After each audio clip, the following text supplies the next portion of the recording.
जय हिंद साथियों, आपके इस प्यारे से YouTube channel Amit study centre 99 में आपका स्वागत है। आज की इस वीडियो में मैं बताऊंगा कि महत्वपूर्ण पद्यांश जो आपके बोर्ड एग्जाम में 10 नंबर का पूछा जाता है, और आज इस वीडियो को अगर आप देख लेते हैं तो आपका 10 नंबर कंप्लीट हो जाता है। देखिए, एक चीज़ पहले बता देते हैं, इसको जो कटा है इसको घबराइए मत, ये थोड़ा सा गलती हो गया। क्योंकि थोड़ा सा क्या होता है कि कहीं ना कहीं किसी से नंबर देखिए यहाँ पर 5 टाइप का लिखा गया था, इसलिए यह गलती हो गई, इसलिए मैं इसको काट दिया। इससे आप घबराइए मत, ये बस आपका प्रश्न है। तो आज मैं आपको बताऊंगा जो आपका पद्यांश है यह 10 नंबर का बोर्ड एग्जाम में पूछा जाता है, और गद्यांश भी 10 नंबर का पूछा जाता है। 10 नंबर करा दिए हैं गद्यांश का, लेकिन पद्यांश का बाकी है। तो पद्यांश अगर आप तैयार कर लेते हैं तो आपका 10 नंबर कंप्लीट हो जाता है। ठीक, बस आप क्या कीजिए कि इसको शुरुआत से लेकर अंत तक, मतलब शुरू से लेकर अंत तक इस वीडियो को देखिए, वीडियो को स्किप मत करिएगा। मैं पूरा आपको कहता हूँ कि आप 10 नंबर बोर्ड एग्जाम में ज़रूर लाएंगे इस टॉपिक को पढ़कर। तो 10 नंबर के प्रश्न पूछे जाते हैं, 2-2 नंबर के 5 प्रश्न पूछे जाते हैं। जैसे यह प्रश्न यह 2 नंबर का है, किस तरह से हल करना है, कैसे हल करना है, बहुत सारे स्टूडेंट की यह समस्या होती है, लेकिन आज उस समस्या को दूर कर दूंगा। मैं आपको पढ़कर और समझाकर बताऊंगा। देखिए, जैसे प्रश्न 1 में क्या रहेगा, एक पद्यांश है, एक और पद्यांश रहेगा, 2 पद्यांश रहेंगे। 2 पद्यांश में से एक करना होगा, जिसके लिए 10 अंक मिलेगा, चाहे आपको जो आता हो। अब कैसे पहचानना है किस चैप्टर से है या किसने लिखा है, तो मैं सभी चीज़ों को आपको बताऊंगा अभी इसी वीडियो में। प्रश्न पूछा है, मेरे प्यारे नौजलद से कंज से नेत्र वाले जाके आए ना, मधुवन से औ ना भेजा संदेशा, मैं रो रो के प्रिय विरह के बावली हो रही हूँ, जाके मेरी सब दुख कथा श्याम को तू सुना दे। यहाँ तक क्या है आपका पद्यांश है। अब देखिए, आपको संकेत डालना है, अभी नहीं, यहाँ पर संकेत नहीं डालना है। देखिए, आपको क्या करना है, इसको आप छोड़ दीजिए। अब आपका प्रश्न नंबर 1 पूछा। देखिए, प्रश्न उत्तर मैं आपका हल करा के आपको बताऊंगा, एकदम हल करा दूंगा ताकि आपको कोई समस्या ना हो। प्रश्न 1 पूछा गया है, उपयुक्त पद्यांश के शीर्षक और कवि का नाम लिखिए। मतलब उपयुक्त पद्यांश के शीर्षक मतलब पाठ का नाम और कवि का नाम लिखिए।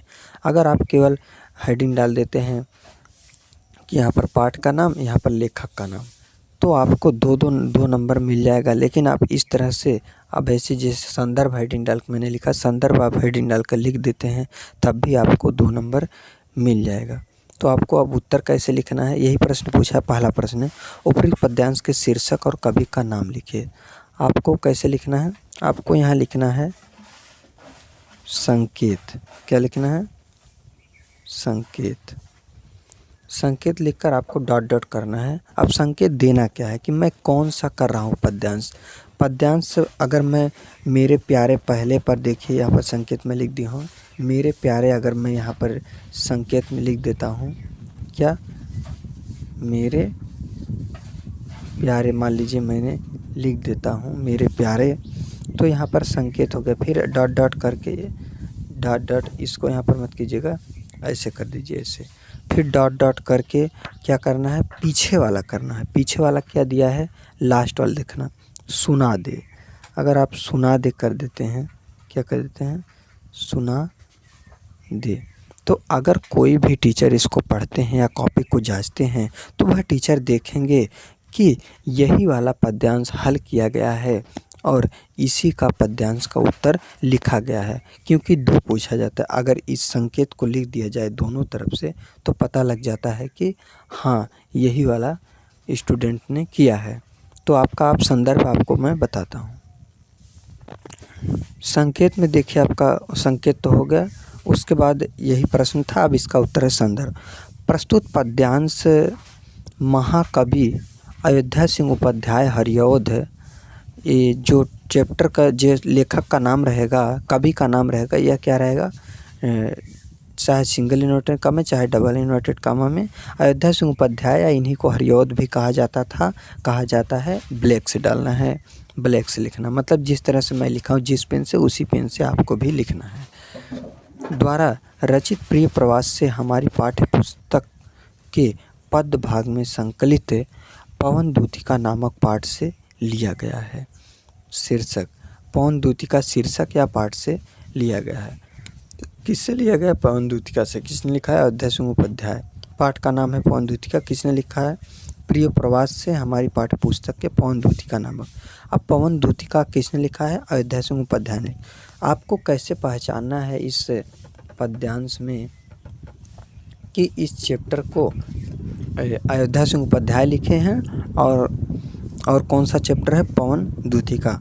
तो आपको जब आप अयोध्या सिंह उपाध्याय का चैप्टर पढ़ेंगे और पवन दूतिका जब आप पढ़ेंगे तो आपको पता लगेगा कि नव जलद, इन सब शब्दों के बारे में पता चलेगा कि इन्हीं सब शब्दों का प्रयोग किया गया, जैसे नेत्र वाले प्यारे, नव जलद, बारिश का, बादल का, ऐसे वर्णन किया गया। तो आप समझ जाएंगे नहीं ये चीज़ तो अयोध्या सिंह उपाध्याय ही ने लिखा या पवन दूतिका से होगा। अंदाज लगाकर अगर आप संदर्भ लिख देंगे, पाठ का नाम, लेखक का नाम, तभी 2 नंबर मिल जाएगा। प्रश्न 1 हो गया। आप प्रश्न दूसरा, प्रश्न नंबर दूसरा क्या है? देखिए यहाँ पर आपका सेकंड हो जाएगा। पहला प्रश्न ये है आपका। दूसरा प्रश्न देखिए यहाँ पर मैं सही से लिख देता हूँ। ये कौन सा है? आपका दूसरा प्रश्न है, ठीक। तो दूसरा प्रश्न पूछा, रेखांकित अंश की व्याख्या कीजिए। देखिए मैं आपको एक एक शब्द को एकदम धीरे धीरे समझा कर बता रहा हूँ। अगर आपको मेरा वीडियो पसंद आ रहा है तो प्लीज़ मेरे चैनल को सब्सक्राइब जरूर कीजिए, शेयर जरूर कीजिए, कमेंट जरूर कीजिए और लाइक जरूर कीजिए वीडियो को। क्योंकि देखिए क्या होता है कि अगर शुरू में कोई भी होता है, अगर चाहे आप बीए कर लें, चाहे आप कुछ कर लें, अगर आप किसी भी प्राइवेट सेक्टर में जाएंगे पढ़ाएं, प्राइवेट क्षेत्र में, वह आपको बहुत देता है 2000, 3000, 1500। वो भी समय से देगा कि नहीं देगा इसका कोई भी गारंटी नहीं। इसलिए हर आदमी सोचता है कि मैं कहाँ पर ऑनलाइन जाऊँ, एक यूट्यूब चैनल बनाऊँ और वहाँ से सफलता पाऊँ। तो अगर मैं सफल होऊंगा तो सिर्फ आपके ही मेहनत से, क्योंकि मेरा है काम करना, पढ़ाना। आपको अगर वीडियो पसंद आ रही है तो आपका सब्सक्राइब करने में आपका मोबाइल थोड़ी ख़राब हो जाए, आपको कोई दिक्कत नहीं होगा। बस आपको क्या करना है? सब्सक्राइब करना है, क्योंकि आपका एक एक सब्सक्राइब ही हमारी मेहनत का फल है। अभी तो सब्सक्राइब कम है, लेकिन पहले तो एकदम नहीं था, लेकिन देखिए एक एक करके आज कितना पहुंच गया। ऐसे धीरे धीरे बहुत पहुंच जाएगा। तो रेखांकित अंश की व्याख्या कीजिए। अब व्याख्या देखिए, उत्तर इसका व्याख्या।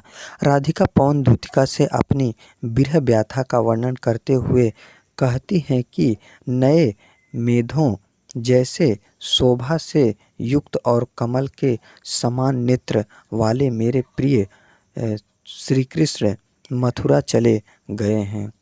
कह रहे हैं कि जो मेरे श्री कृष्ण है वह प्यारे कमल के समान, उनका नेत्र कमल के समान है।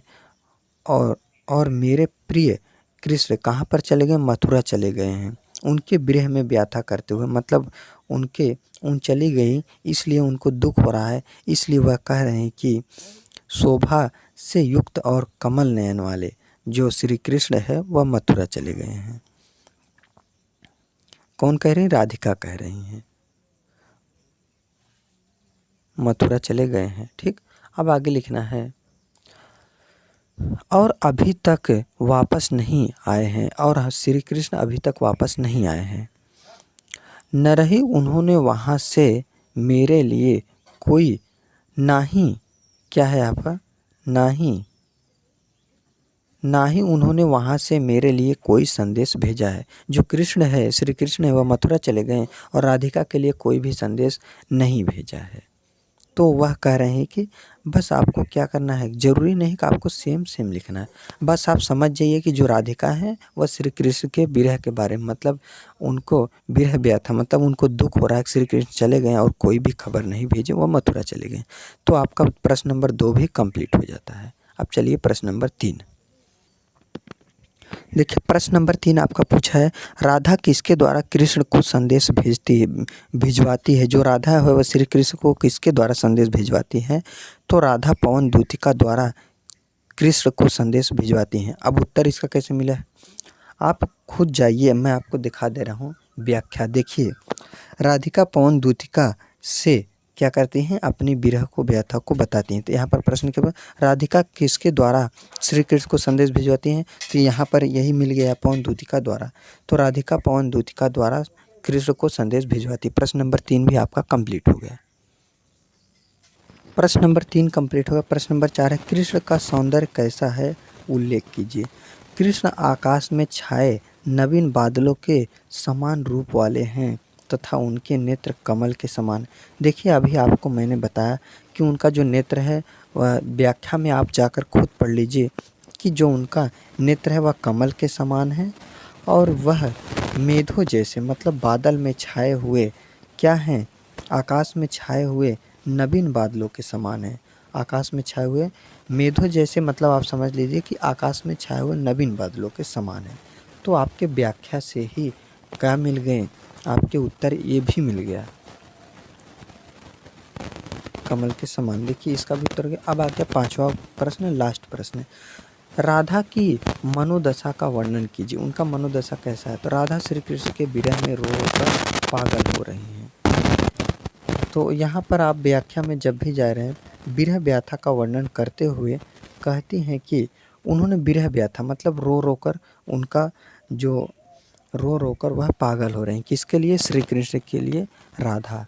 तो देखिए, आपका जो प्रश्न था यह पद्यांश का वह मैंने कंप्लीट करा दिया। तो आपका 10 नंबर इस वीडियो से कंप्लीट हो गया। अगर आप 2025 यूपी बोर्ड एग्ज़ाम 2025 में अगर आप 95% मतलब 95% 95% प्लस रिजल्ट लाना चाहते हैं और अच्छा नंबर लाना चाहते हैं तो आप हमारे चैनल को सब्सक्राइब करके हमारे चैनल से जुड़ जाइए। अभी तो मैं एक ही पद्यांश कराया हूँ, लेकिन जब मैं अगला वीडियो लाऊंगा तो कम से कम आधा से 1 घंटे का लाऊंगा और जितना भी पद्यांश जितना भी गद्यांश पूछे गए हैं सभी गद्यांश को, रस छंद अलंकार को सभी को मैं कंप्लीट करा दूंगा। बस आप हमारे चैनल से जुड़े रहिए। तो आज के लिए बस इतना ही। जय हिंद, जय भारत।